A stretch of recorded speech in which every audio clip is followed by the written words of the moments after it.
ఇది ఖమ్మం జిల్లా కూసుమంచి మండలం సేగమ్మ గ్రామం. మాకు ఇంతవరకు కూడా ఒక 40-50 ఏళ్ళ నుంచి కూడా ఇంతవరకు ఎస్సీ రిజర్వేషన్ కాలేదు. కనీసం మేము చెప్పేది కూడా అర్థం చేసుకోండి. ఖమ్మం జిల్లాకి 20 కిలోమీటర్ల దూరంలో ఉన్నాం. ఎక్కువ దూరం కూడా లేదు మా ఊరు. మండలానికి కూసుమంచి మండలం మాది. మండలానికి కూడా 6 కిలోమీటర్లు 5 కిలోమీటర్ల దూరంలోనే ఉన్నాం. ఇంత దగ్గరలో ఉండి కూడా ప్రతిదానికి మేము ఎంతో దూరం పోయి ఎక్కడెక్కడికో పోయి ఇబ్బంది పడాల్సిన అవసరం లేకపోకుండా ఇంత దగ్గరలో ఉన్నా కానీ మాకు మా ఊరికి ఇప్పటి వరకు ఎలక్షన్ జరగబట్టి ఒక 45 నుంచి 50 సంవత్సరాలు కావచ్చు. ఇప్పటి వరకు మా ఊర్లో ఎస్సీ రిజర్వేషన్ రాలేదండి. ప్రతి ఒక్కరు కూడా ఆలోచించాలి దీన్ని. ఎందుకు రాలేదు అసలు? మాకు జనాభా ఏమైనా తక్కువ ఉన్నారా అంటే అది లేదు. మా ఊర్లో 2000 ఓటర్లు ఉంది. 2000 ఓటర్లకి 200 ఓట్లు మావి ఉన్నాయి. వాళ్ళకి 4 సార్లు వచ్చినప్పుడు మాకు ఒక్కసారి అన్న ఛాన్స్ ఇవ్వాలి కదా. ఇప్పటి వరకు ఒక్కసారి కూడా, ఈసారి కూడా మేము నిన్నటిదాకా ఎదురు చూసినాం. ఈసారి కూడా రిజర్వేషన్ అవుతుంది అనే ఉద్దేశంతో మేము ఏం మాట్లాడలేదు.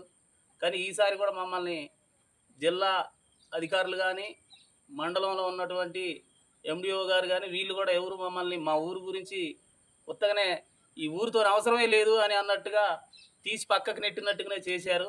ప్రతి ఒక్కరు కూడా ఆలోచించాలి. మాకు కూడా రిజర్వేషన్ రావాలి. ప్రతి ఊర్లో కూడా అన్ని ఊర్లల్లో అన్ని కేటగిరీలకి రిజర్వేషన్స్ వచ్చినాయి. మా ఊర్లో ఎస్టీ వాళ్ళు ఉన్నారు. ఎస్టీ వాళ్ళకి ఒక 30 నుంచి 40 ఓట్ల వరకే ఉంటాయి. ఇప్పటికీ సర్పంచ్ ఒకసారి, ఎంపీటీసీ ఒకసారి, అవి కూడా వాళ్ళిద్దరు కూడా నియమం అయిపోయింది. జనరల్ అయిపోయింది, బీసీ అయిపోయింది, బీసీ మహిళ, అన్ని రకాలుగా అయిపోయింది. కేవలం మాకు ఎస్సీ రిజర్వేషన్ రాలేదండి. అధికారులు ఎప్పటికైనా కానీ మేము కూడా నాయకులతో తిరుగుతూనే ఉన్నాం. ప్రతి ఒక్కరు కూడా అందరితో కలిసిపోతున్నాం. మేము మంత్రి గారు వచ్చినా, ఎంపీ గారు వచ్చినా మేము పోయి కలుతూనే ఉంటాం. అయినా కానీ మమ్మల్ని ఎవరు పట్టించుకోలేదు. మా ఊరు అందరూ పట్టించుకోవాలని మేమైతే కోరుకుంటున్నామండి. ఇప్పుడు మాకు ఒక 60-70 ఇండ్లు ఉంటాయి. మా ఎస్సీలు 70 నుంచి 80 ఇండ్ల వరకు ఉంటాయి. ప్రతి ఇంటి నుంచి కూడా చదువుకున్న పిల్లలు, 10th పాస్ అయిన పిల్లలు, ఇంకా పై చదువులు చదివే పిల్లలే ఉన్నారు తప్ప చదువుకొని ఇల్లు అంటూ ఒక్కడి కూడా లేదు. మాకు కూడా రిజర్వేషన్ వస్తే మేము కూడా ఒక్కసారన్నా సర్పంచ్ చేయాలని మీ ఇద్దరం అయితే మంచి టార్గెట్లో ఉన్నామన్నా. చిన్నప్పటి నుంచి కలిసి ఉన్నాం. ఒక 17 సంవత్సరాలు ఇదే సర్పంచి నువ్వా నేనా అన్నట్టుగా 17 సంవత్సరాలు మా ఇద్దరి మధ్యలో మాటలే లేకుండా పోయినాయి. మళ్ళీ మొన్ననే కలుసుకున్నాం. ఒక సంవత్సరం అవుతుంది కలుసుకొని.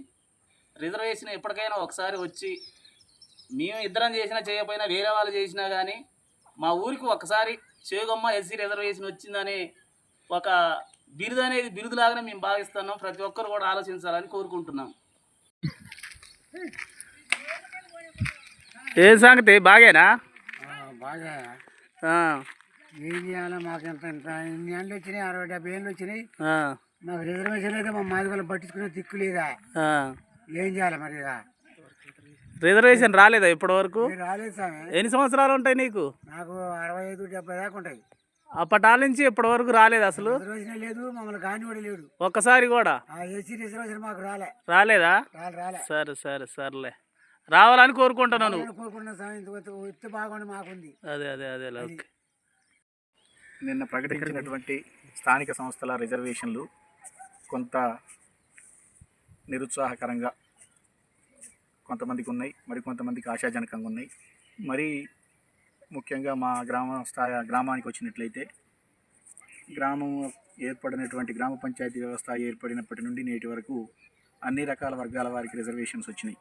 జనరల్ వచ్చింది, బీసీ వచ్చింది, బీసీ మహిళ వచ్చింది, తర్వాత జనరల్లో అన్రిజర్వ్డ్ కోటాలో మహిళా కోటా కూడా వచ్చింది.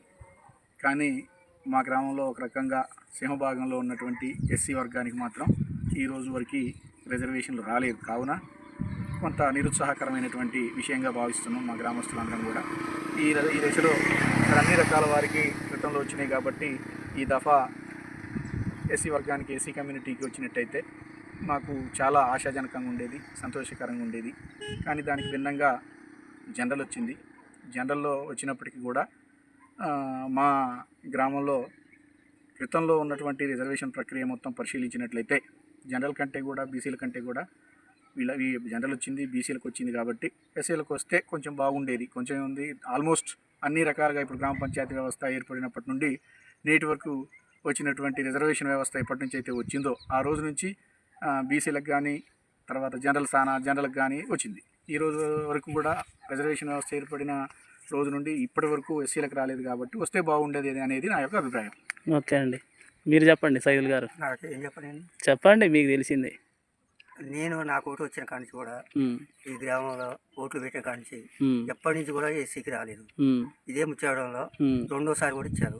ఈ గ్రామానికి ఎందుకు రాలేదని అనుకుంటాను. నమస్తే అండి, డీలర్ గారు మీరేనా? నమస్తే, బాగానే అండి. బాగున్నాం అండి. డీలర్ గారు చెప్పండి సార్. మరి మీ ఊర్లో ఇప్పటి వరకు ఎస్సీ రిజర్వేషన్ రాలేదనేది అందరు అంటున్నారు. అవునండి. మరి అదైతే మేమైతే నమ్మలేదండి, నిజమేనా?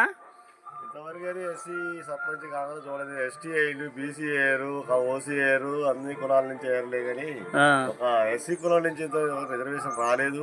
ఎస్సీ వాళ్ళు అయితే మా శేఖర్ సర్పంచ్ కాలేదండి. అదైతే యథార్థం. ఎట్లా మీ ఉద్దేశం ఏంది, కావాలనేది ఉందా? ఒకసారి అయితే వాళ్ళకు కూడా మంచి అవకాశం ఇస్తే వాళ్ళకు కూడా బాగుంటుందని వాళ్ళు ఎన్నోసార్లు నుంచి ఎయిట్ చూస్తారు, ఎదురు చేసి చూస్తారు. ఈసారి కూడా వస్తుంది అనుకుంటారట. ఈసారి కూడా మళ్ళీ ఎంపీటీసీ వచ్చింది, ఎస్సీ సర్పంచ్ మళ్ళీ జనరల్ వచ్చిందని వాళ్ళ యొక్క ఆవేదనని వ్యక్తపరచడం కొంతమంది. అదే విషయాన్ని మనకు తెలిసిన విషయాన్ని మీకు కూడా చెప్తానండి. మీరైతే రావాలని కోరుకుంటారు? 100% రావాలని కోరుకుంటున్నాను. మీరేనా ఊరు మొత్తం కొన్నా? ఊరు మొత్తం కోరుకుంటుందండి. అవునా? అవును. ఓకే ఓకే అండి డీలర్ గారు. Okay right.